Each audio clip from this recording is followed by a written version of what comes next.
Mukhang masarap ah. Sarap po tayo. Humigop tayo ng sabaw ng sinigang na hipon. Dagat oh. Himatay lang pare. Pare, balikan mo. Himatay lang. Bisa mo. Mamatay na ako. Anong balikan o camera?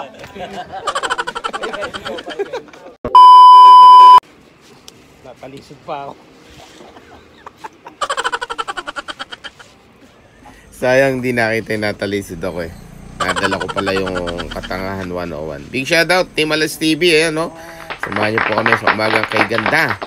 Here we go, Bataan. At syempre, Mama Burst Vlog 2.0 and LG Moto. Pala. Mukhang kakaakit naman pala. Parang LG. Hello, big shoutout sa'yo. Ayun no. Ayun no. Nax, si Kesha red na red ah. Kesha in the house oh. Ayun no. Oh. Oy! Ano ba to? Giant pusit. Inihaw na giant pusit po. Ayan, nag-iihaw po tayo.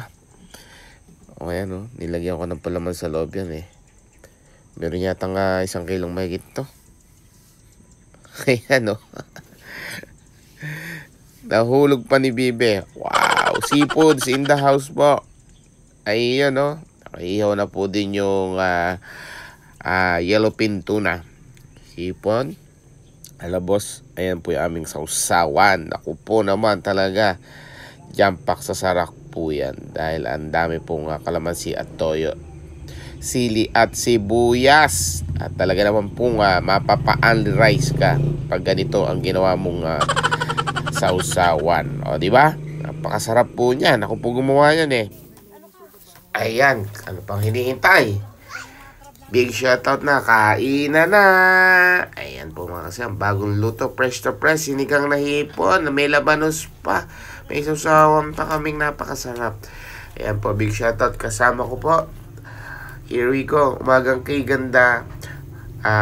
Team Alas TV, Mama Burst Vlog 2.0, LG Moto, at ang yung si Kesha, at si Apo, at si Maring Maricel in town. At syempre, ang lalab na lab kong pari ko andyan. Si paring LG Moto in the house. Ayun no. Big shoutout to. Ayan, tsaka yung mga kids. Ayan no.